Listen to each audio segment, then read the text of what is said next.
Got a 2015 Kia Sportage with a 2.4 VIN C.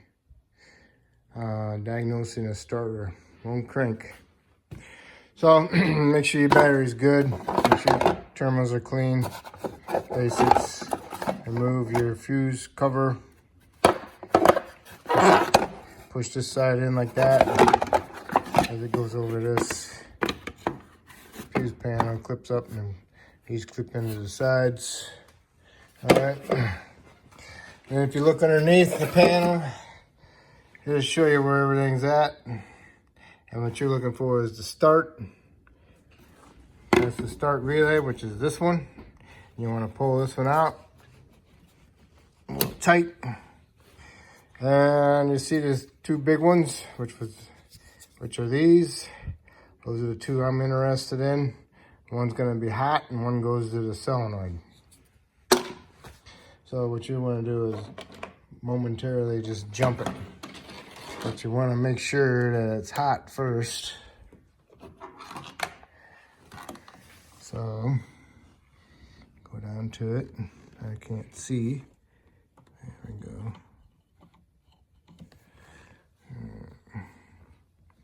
That was not it. So it's the... Hold on, let me get a flashlight. All right, you get the front one of the two. That reads battery voltage. And that one goes to the solenoid. Okay. Next, you want to get a spade terminal with a jumper wire, little wire. Plug it in. Make sure you don't touch nothing with it. You want to make sure that that has 12 volts to it. Okay, 12 volts. And then you want to go down there with your test light here. And then you'll want to jump it.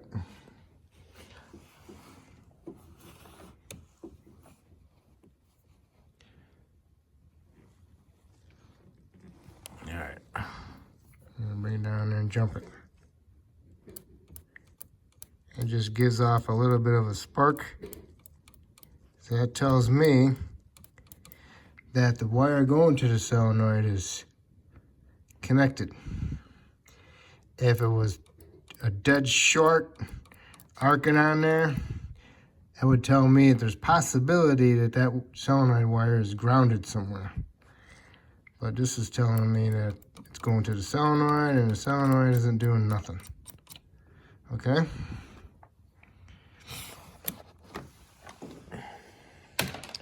And if you want to double check everything else, like your solenoids, your start system, then you have to go to one of the two other ones and go to crank. And it should show battery voltage on one of these two when you go to crank. And that's how you test the start switch. Okay, but I just went straight to the solenoid. So we have a bad solenoid. So we gotta pull the starter. So I'm gonna put this relay back in there. And then I'm gonna disconnect my battery. So I'm gonna go down below. I don't run into any problems, which shorten everything out. Okay?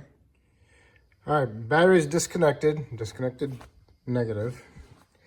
You can get to the starter bolts two different ways, from on top or underneath. I prefer on top because sometimes they're kind of tight. So what you want to do is you want to remove the air cleaner upper part, and you want to loosen up your clamp that goes down to your throttle body. It's a 10 millimeter. And then you want to remove the four little clips that hold the upper air cleaner housing on. And that'll be them. It's four of them. Remove the filter. Pull that out. Okay, now you need to remove this piece, which is held in with a 10 down below. So you need to remove these two fasteners right here, and this piece will come up. Remove these two fasteners with your door panel clip tool. You want to push this out and pull that out. And right over here is a 10. millimeter bolt. You want to remove that one. And underneath, it'll be one of those little rubber grommets with a little nipple sticking into it. And that's what you pull the rest of the lower housing out of. Be careful you don't break it though. Here's the 10 millimeter bolt. And here's the little nipple that goes into the rubber grommet. Another one over here, and another one right there. So one goes there, and one goes there. Okay? So you just want to wiggle it and pull it up. When you go together, make sure you put some lube on it. Iron them nipples or inside the little grommets to ease an installation. Okay, here's the starter bolts. Alright. A little bit easier to get to on top. Wasn't that hard to remove the air cleaner box. If you do it from underneath, you got to kind of look up in there and fight a little bit, but these come right out. Okay, so you can get them started from underneath anyway. All right, so now I'm going to raise the vehicle up so I can get to the starter, and you need to get access to it by removing that panel. And it has a bunch of those push-in clips around the front, and I removed 5 12 millimeter head bolts from around the other back side of it. So now that you got that panel out, you need to go up underneath. What I'll do is I'll take this 12 millimeter out that holds the coolant hoses so I can flex it around so I can get my starter out of there. And then I'll remove that lower intake bracket. There's 2 12s on top, and there's another 12 millimeter bolt that goes into the block. And that is right on the other side of this piece here. You can barely see the head. Let me see. There's the head of it. Okay, there's one there, and then you got one there, and then the other one is right there. Okay, and then you can take that out of there, and then you can be able to move that starter around so you can get to the solenoid nut and the solenoid connector. Okay, here's the lower intake bracket. There's 2 of them on the bottom. I thought there was 1. And there's 2 of them on top. Okay. Okay, now you can swing this starter down towards you. And there's the nut you want to remove from the battery cable. And right there is your solenoid connector. And you got a little tab in you got to push in to pull it out. And then we're going to remove the 12 millimeter nut right there. Okay. Okay. I removed the connector and I removed the cable off the stud. And now I'm pulling the starter out. So you just push that wire harness up and you put the starter underneath it, and then you can pull it in between the fan and the coolant pipe. They come right out. All right, here's the starter. It's a good CarQuest one. All right, so get yourself another starter and put it up in there. And make sure you bolt it up and get all your connectors tight and plugged in. And reassemble it exactly the opposite of the way we took it apart. All right. Okay, push the starter up between the fan and the hoses. Put it up in there. Have it pointing down backwards. Put your battery cable on, put your nut on there and tighten it up. You don't want to tighten up so you break it, but make sure it's good and tight.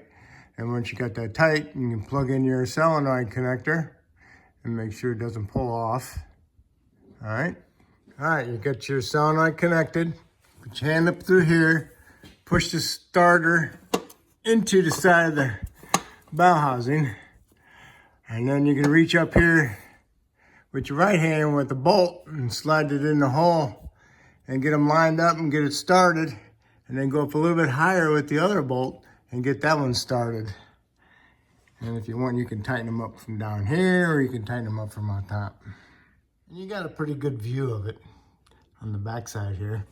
You know, put your hand up in here, with your left hand and your right hand, put the bolt up in there, and you can look at and see it where it's at and get it started. Get started a couple threads and then run it up a little bit more closer. Okay, I got them snugged up and I can tighten them up best I can, especially the bottom one. I can tighten that one up. Top one, I'm gonna have to tighten that one from up on top to make sure that it's fully tightened. So what I'm gonna do now is I'm gonna just lower it down and I'm gonna tighten it, and then I'm gonna connect my battery up and see if it starts. Okay, I tightened up the 2 starter bolts, and then I connected my battery. Nothing's in my throttle body. No electrical connectors hooked up to anything. All right, so I'm just gonna see if it cranks.